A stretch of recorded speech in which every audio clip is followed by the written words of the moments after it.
Você já sentiu que a sua vida estava indo bem, e de repente, tudo desabou? Já confiou em alguém que acabou te traindo da forma mais fria e covarde possível? Já teve sonhos que pareciam grandes demais, e, por isso mesmo, todos ao seu redor tentaram te destruir? Essa é a história de José. Mas não é apenas sobre ele. É sobre mim. É sobre você. É sobre todo aquele que já foi injustiçado, esquecido, traído, mas que mesmo assim não abriu mão da fé. José era apenas um jovem sonhador. O filho preferido de Jacó, neto de Isaque, bisneto de Abraão. Ele carregava uma túnica colorida, um presente especial que simbolizava o amor e o orgulho que seu pai tinha por ele. Mas esse presente também despertou algo sombrio, a inveja. A inveja dos irmãos. A raiva daqueles que, por serem incapazes de sonhar, decidiram matar o sonho de José. E é aqui que sua jornada começa. Em vez de celebrar os dons do irmão mais novo, eles tramaram contra ele. Primeiro, queriam matá-lo. Depois, jogaram-no em um poço seco, no deserto, sem comida, sem água. Mas isso ainda não foi o fim. Vendido como um objeto. Arrastado para o Egito como escravo. Arrancado de sua casa, de sua família, de tudo que conhecia. José perdeu tudo, menos uma coisa, sua fé. Porque quando Deus tem um propósito na sua vida, não importa quem te abandone, quem te jogue no poço ou quem te venda como se você não valesse nada, Ele continua no controle. E Ele transforma traições em oportunidades. Transforma poços em plataformas. Transforma prisões em preparação. Você pode estar se perguntando agora, por que Deus permite tanta dor se Ele me ama? A resposta pode estar nessa história. A queda de José não foi o fim, foi o começo. O início de uma escalada que ninguém imaginava. Por que Deus não te prepara para pequenas coisas? Ele te prepara para o extraordinário. Mas o caminho até lá costuma passar pelo vale da rejeição, da humilhação, do silêncio e da espera. José do Egito não é apenas um personagem bíblico. Ele é um retrato vivo da fidelidade que resiste mesmo quando tudo desaba. E neste vídeo, você vai acompanhar essa trajetória. De um garoto desprezado a um homem exaltado. De um escravo acorrentado a um governador honrado. Cada capítulo da vida de José tem algo a ensinar. E no final, prepare-se para uma oração poderosa, feita para quem está vivendo momentos de injustiça, solidão ou perda. Uma oração para reacender o seu ânimo, renovar sua esperança, e te lembrar que Deus não esquece de quem permanece fiel no fundo do poço. Se essa história já está mexendo com você, comente aqui embaixo o que sentiu nos primeiros minutos. Se inscreva no canal, ative o sininho, e compartilhe com alguém que está precisando ouvir isso. E principalmente, fique até o final. Porque a oração que vem no encerramento vai tocar sua alma como poucas coisas tocam hoje em dia. A história de José se passa em uma época antiga, onde as terras eram divididas entre pastores, tribos e reis. Um tempo em que o nome de um homem estava ligado à sua linhagem, e os pactos com Deus passavam de geração em geração.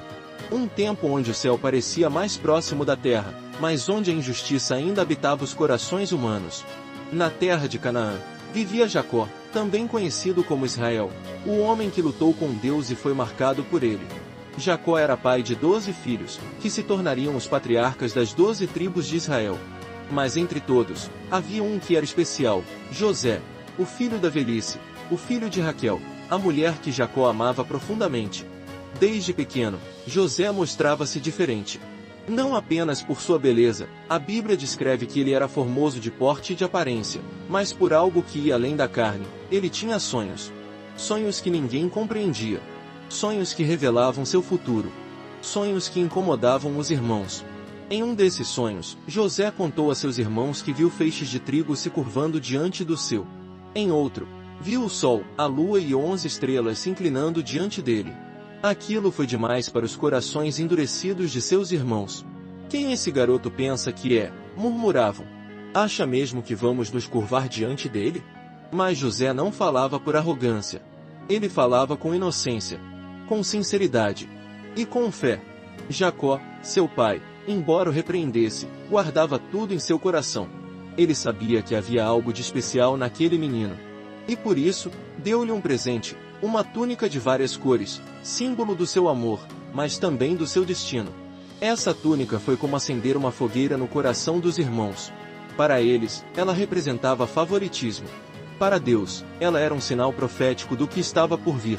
Enquanto seus irmãos iam aos campos pastorear os rebanhos, José ficava com o pai. Mas um dia, Jacó mandou levar notícias dos irmãos que estavam longe, em Siquém. José obedeceu, sem saber que aquela caminhada mudaria sua vida para sempre. Quando os irmãos o viram de longe, tramaram contra ele. Vamos matá-lo e jogar seu corpo num poço. Diremos ao pai que uma fera o devorou. Veremos o que será dos seus sonhos agora.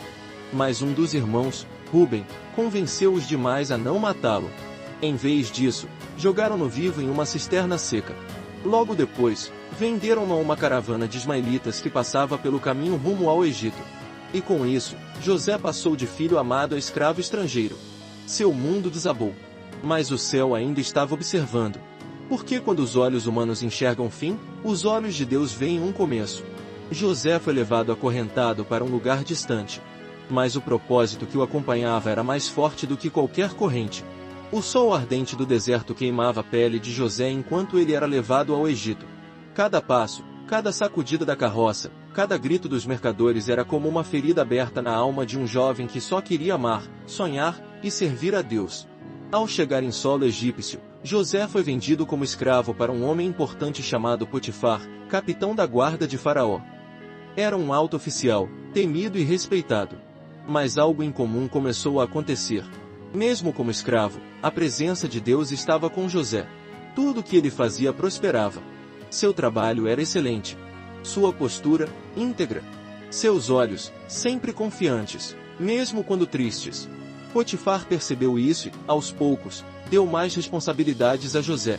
Até que, um dia, confiou-lhe toda a sua casa.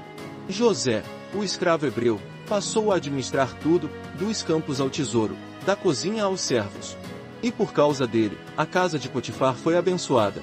Mas o inimigo não descansa quando vê alguém prosperar. E como em toda história onde Deus age, o inimigo tenta interferir. A esposa de Potifar passou a olhar José com desejo. Ele era jovem, bonito e estava sempre por perto. Ela o provocava, dia após dia, com propostas indecentes. Mas José, mesmo sendo escravo e longe de casa, manteve-se firme. Disse a ela: como poderia eu pecar contra Deus e contra o meu Senhor, que confiou tudo em minhas mãos? Mas um dia, ela armou uma cilada.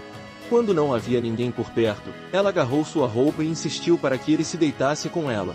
José fugiu. Literalmente. Deixou a roupa em suas mãos e correu. Foi então que veio a vingança. Ferida no orgulho, ela gritou. Chamou os guardas. Inventou que José a havia atacado. E com a mentira de uma mulher ofendida, a reputação de José foi jogada no chão.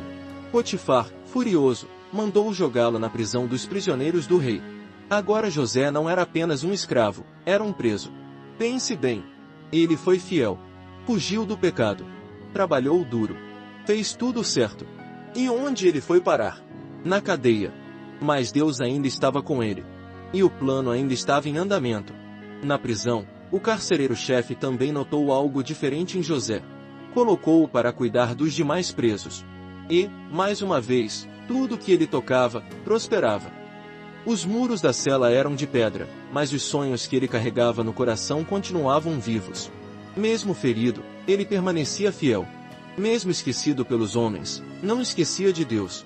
Então, numa madrugada silenciosa, o império do Egito foi abalado, não por uma guerra, mas por dois sonhos. Faraó, o rei absoluto da maior potência da terra, acordou perturbado. No primeiro sonho, ele viu 7 vacas gordas saindo do rio Nilo. Logo em seguida, surgiram 7 vacas magras, horrendas, que devoraram as gordas, mas continuaram magras como antes. No segundo sonho, 7 espigas cheias e saudáveis nasciam de um mesmo pé.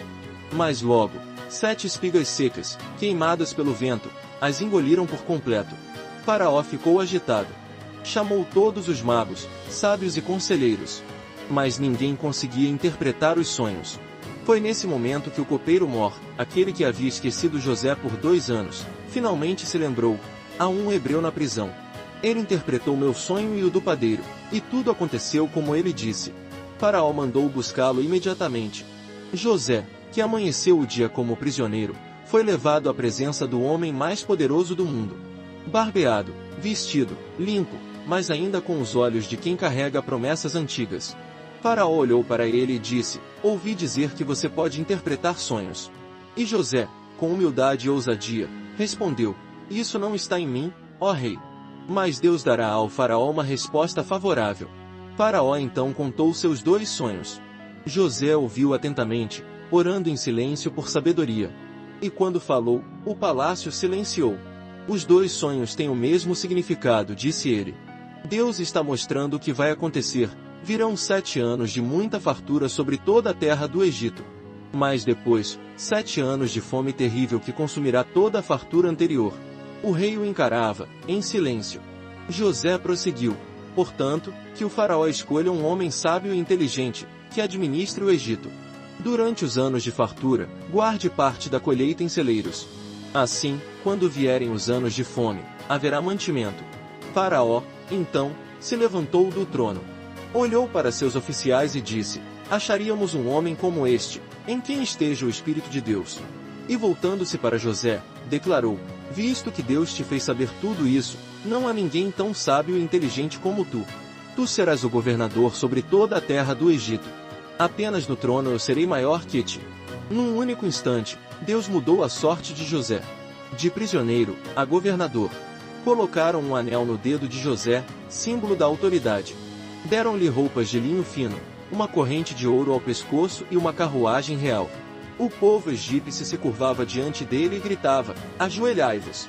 Aquele que foi desprezado pelos irmãos, agora era honrado pelas multidões. O jovem sonhador agora era o homem que interpretava sonhos. Mas o mais forte ainda estava por vir. Nos 7 anos seguintes, José fez tudo conforme dissera. A terra produziu abundantemente, e ele armazenou grãos em grandes quantidades. Quando veio a fome, o mundo inteiro buscava alimento no Egito. Inclusive, os seus irmãos. Os anos de fome chegaram com força. Nada crescia nos campos. O solo estava seco. As plantações haviam morrido. Famílias inteiras passavam fome em todas as terras. E em Canaã, onde vivia Jacó e seus filhos, a situação se tornava desesperadora. Ao saber que no Egito havia mantimento, Jacó mandou seus filhos, exceto Benjamim, o mais novo, para comprar trigo. Eles desceram ao Egito sem imaginar que aquele a quem procurariam era o próprio irmão que haviam vendido anos atrás. José os viu assim que entraram no palácio. Reconheceu um a um. Eles se curvaram diante dele, sem saber com quem estavam falando. E então, o sonho que José teve ainda jovem se cumpriu diante de seus olhos. Os feixes se curvaram. As estrelas se prostraram. Mas José, agora homem maduro, não agiu com rancor. Em vez disso, testou seus irmãos. Queria saber se eles haviam mudado. Queria saber se o coração deles ainda era perverso, ou se o tempo havia feito seu trabalho. Fez perguntas. Acusou-os de espiões. Prendeu um deles. Mandou que trouxessem Benjamim. E quando trouxeram, José não conseguiu conter as lágrimas. Era o seu irmão por parte de mãe. O único que não participou da traição. O único inocente. José olhou para os irmãos e saiu chorando. Chorou como quem guarda dores antigas. Chorou como quem perdoa antes mesmo de revelar quem é. Então, num gesto inesperado e poderoso, José revelou sua identidade. Disse: eu sou José, vosso irmão, a quem vendestes para o Egito. O silêncio caiu como uma rocha. O terror se estampou nos rostos deles. Mas José não os acusou. Não gritou. Não se vingou. Ele simplesmente disse: agora, pois, não vos entristeçais, nem vos peseis por me haverdes vendido para cá, porque para a preservação da vida Deus me enviou adiante de vós. Esse é o poder de quem entende o propósito. José havia sido traído, humilhado, vendido, preso. Mas agora, com o coração quebrantado, perdoava. Reuniu todos. Abraçou Benjamim. Chorou com os irmãos. Mandou buscar Jacó e toda a família para morarem no Egito. E o velho Jacó, ao ver o filho que julgava morto, declarou: agora posso morrer em paz, pois vi teu rosto e soube que ainda vives. José então preparou a terra de Gósen para sua família. Deu morada, sustento, dignidade. E mesmo após a morte de Jacó, quando os irmãos temeram que José os punisse, ele respondeu com uma das declarações mais poderosas de toda a Bíblia: vós intentastes o mal contra mim, porém Deus o tornou em bem, para fazer como se vê neste dia, conservar em vida um povo grande. Esse é o Deus de José. Ele transforma traições em testemunhos, poços em propósitos, cadeias em catedrais de fé, e dores em destinos gloriosos. O que parecia o fim, era o início. O que parecia maldição, era a direção. O que parecia ruína, era a redenção. A história de José nos ensina que não importa quem te jogou no fundo do poço, Deus ainda pode te tirar de lá e te colocar no trono. E se hoje você se sente esquecido, injustiçado, humilhado, lembre-se de José. Ele não foi poupado da dor, mas foi sustentado por Deus. E no final, a glória foi maior do que a ferida. A jornada de José é uma das histórias mais impressionantes de toda a Bíblia. Não porque ele foi de escravo a governador. Não porque ele interpretou sonhos ou salvou uma nação. Mas porque ele manteve a fé mesmo quando tudo parecia perdido. Quantas vezes na vida somos testados como José? Quantas vezes somos jogados em poços por pessoas que amamos? Quantas vezes trabalhamos com integridade e ainda assim somos injustiçados? Quantas vezes oramos, clamamos, e o céu parece estar em silêncio? A maioria de nós desistiria. A maioria de nós se entregaria à mágoa. Mas José não. Ele seguiu em frente, passo após passo, mesmo quando nada fazia sentido. E aqui está a lição mais poderosa: Deus não está ausente quando você está sofrendo. Ele está trabalhando silenciosamente nos bastidores. Cada prisão, cada traição, cada lágrima, era parte do processo. Porque antes de Deus colocar José no trono, ele preparou o coração de José no cárcere. Antes de José governar sobre os outros, ele precisou aprender a governar a si mesmo. José se manteve íntegro, fiel, humilde. E por isso, Deus o exaltou.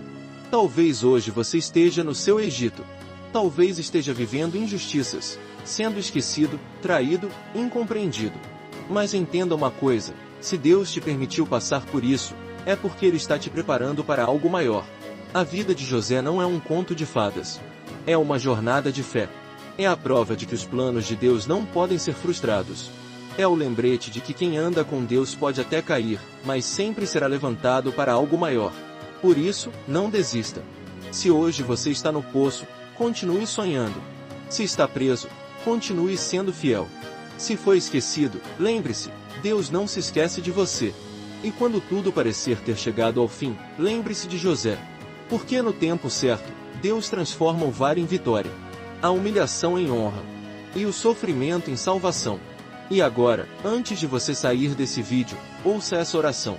Ela é para você que está lutando em silêncio. Para você que carrega um sonho, mas ainda vive o oposto dele. Para você que sente que foi esquecido, mas ainda tem fé. Não saia agora. A oração que vem a seguir pode ser o que Deus vai usar para te renovar hoje. Se essa história tocou o seu coração, deixe seu comentário aqui embaixo. Compartilhe com alguém que está passando por um momento difícil. Se inscreva no canal. Ative o sininho. Temos muitas outras histórias como essa, histórias que curam, transformam e despertam fé. José do Egito nos ensina que o sofrimento não é o fim, é o caminho até o propósito. E que quando tudo parece perdido, é aí que Deus começa a agir. Senhor meu Deus e meu Pai, neste momento de silêncio, eu me coloco diante de Ti com o coração quebrantado, assim como José se ajoelhou diante de Ti no fundo do poço, na casa da escravidão e na cela escura da prisão. Eu Te busco, Pai, porque sei que mesmo quando o mundo me esquece, Tu nunca me abandona. Quantas vezes, Senhor, fui traído por aqueles que deveriam me proteger. Quantas vezes me vi cercado pela injustiça, sentindo-me só, incompreendido, rejeitado? Mas hoje eu entendo que nenhum desses momentos foi em vão. Assim como com José, Tu estavas preparando algo muito maior do que eu podia enxergar. Deus poderoso, me dá a força que José teve. A força de continuar acreditando mesmo quando tudo dizia que era o fim. Me dá coragem para não abrir mão da minha integridade, mesmo quando o caminho mais fácil é o da desonestidade. Me dá fé para permanecer em pé quando tudo ao redor está desabando. Senhor, Tu és o Deus que transforma a humilhação em honra. Tu és o Deus que pega o esquecido da prisão e o coloca no trono. Tu és o Deus que transforma o mal em bem. E é por isso que, mesmo ferido, eu declaro, eu ainda confio em Ti. Eu oro hoje por todos que estão passando por um momento de dor, perseguição ou abandono. Por todos os Josés que ainda estão no fundo do poço.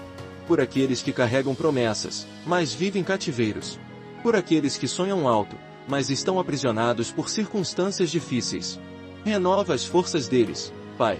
Sustenta-os no meio do deserto. Mostra que o silêncio não é ausência. Mostra que o atraso não é negação. Mostra que o tempo da espera é o tempo da preparação. Espírito Santo, visita agora o coração de quem ora comigo. Derrama paz sobre a mente cansada. Toca nas feridas escondidas. Levanta os caídos. Liberta os aprisionados pelo medo, pela dúvida, pelo passado. E sopra esperança onde só havia desesperança. Assim como José não se tornou amargo, nos ajuda a não alimentar rancores. Ensina-nos a perdoar, mesmo aqueles que nos traíram. Nos ajuda a olhar para os traumas com olhos espirituais e dizer: o que intentaram contra mim para o mal, Deus transformou em bem. Hoje, Senhor, eu entrego os meus sonhos em tuas mãos. Mesmo que tudo pareça distante. Mesmo que as portas estejam fechadas. Mesmo que as pessoas digam que não é possível. Eu escolho acreditar no teu tempo. Eu escolho confiar na tua vontade. Eu escolho caminhar com fé. Porque se o Senhor for comigo, o Egito não me assusta, a prisão não me limita, o poço não me define. Tu és o Deus que me levanta. Tu és o Deus que me sustenta. Tu és o Deus que escreve minha história com propósitos eternos. E no tempo certo, eu também verei meus sonhos se cumprirem. Para a tua glória. Para o teu louvor. Em nome de Jesus, amém.